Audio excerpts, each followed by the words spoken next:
Welcome to healthy home. ఇవాళ మనం అటుకులను ఉపయోగించి సింపుల్గా స్నాక్ని ఎలా తయారు చేయాలో తెలుసుకుందాము. ముందుగా స్టవ్ వెలిగించి ఒక ప్యాన్ పెట్టుకుందాం. ఇందులో 1 కప్పు అటుకుల్ని వేసుకుందాము. ఇవి కూడా పల్చగా ఉండేటువంటి అటుకుల్ని తీసుకోవాలి. ఇందులో ఎలాంటి ఆయిల్ అనేది వేయకుండా డ్రై రోస్ట్ చేసుకోవాలి.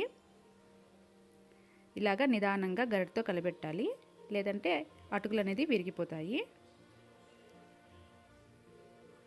మంట తక్కువ మంట మీదే వీటిని వేయించుకోవాలి. చూడండి, మనకి అటుకులు అనేది వేగిపోయాయి. ఇప్పుడు వీటిని ఒక ప్లేట్లోకి తీసుకుందాము. ఇప్పుడు ఇదే ప్యాన్లో 2 స్పూన్లు నెయ్యిని వేసుకుందాం. ఇప్పుడు ఇందులో 5 స్పూన్లు వేరుశనగ పప్పును వేసుకుందాం. ఇవి కొద్దిగా వేగాలి. ఇవి కొంచెం వేగిన తర్వాత ఒక 3 స్పూన్లు శనగపప్పును వేసుకుందాము.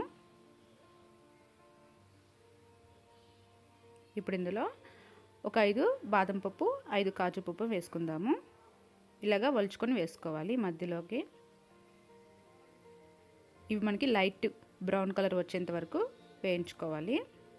చూడండి, ఇవి వేగిపోయాయి. ఈ పప్పులన్నీ కూడా ఒక పక్కకి జరిపి ఒక ఎండుమిర్చి, 1 స్పూన్ ఆవాలు, కొద్దిగా మినప్పప్పు, 1/2 స్పూన్ జీలకర్ర,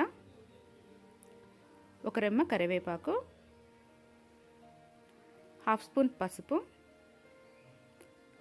రుచికి సరిపడినంత salt, 1 table spoon powder sugar వేసుకుందాము. పంచదారని ఇలాగా పౌడర్ చేసుకొని వేసుకోవాలి. ఇప్పుడు ఇందులో ముందుగా వేయించుకున్నటువంటి అటుకుల్ని వేసుకుందాం. అటుకులు మనకి చాలా క్రిస్పీగా ఉంటాయండి, అందుకని ఇప్పుడు చాలా జాగ్రత్తగా మిక్స్ చేసుకోవాలి, లేదంటే అటుకులు అనేది విరిగిపోతాయి.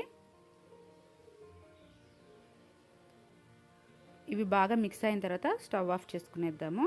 ఇప్పుడు ఇందులో 1/4 స్పూను ఆమ్చూర్ పౌడర్, అలాగే 1/4 స్పూను చాట్ మసాలా వేసుకుందాము. మీకు స్పైసీగా కావాలనుకుంటే ఇప్పుడు ఇందులో కొద్దిగా కారం వేసుకుంటే మనకి స్పైసీగా వస్తాయి. నేనైతే కారం ఏమి వేయట్లేదండి. ఇప్పుడు ఒకసారి బాగా మిక్స్ చేసుకుందాం. ఇప్పుడు వీటిని ఒక బౌల్లో తీసుకుందాం. ఇంతేనండి, ఎంతో టేస్టీ అండ్ సింపుల్గా ఉండేటువంటి అటుకులతో స్నాక్. ఇవి మనకి చాలా క్రిస్పీగా, చాలా టేస్టీగా ఉంటాయి. డెఫినెట్గా ట్రై చేయండి. Thank you for watching. Please subscribe to my channel.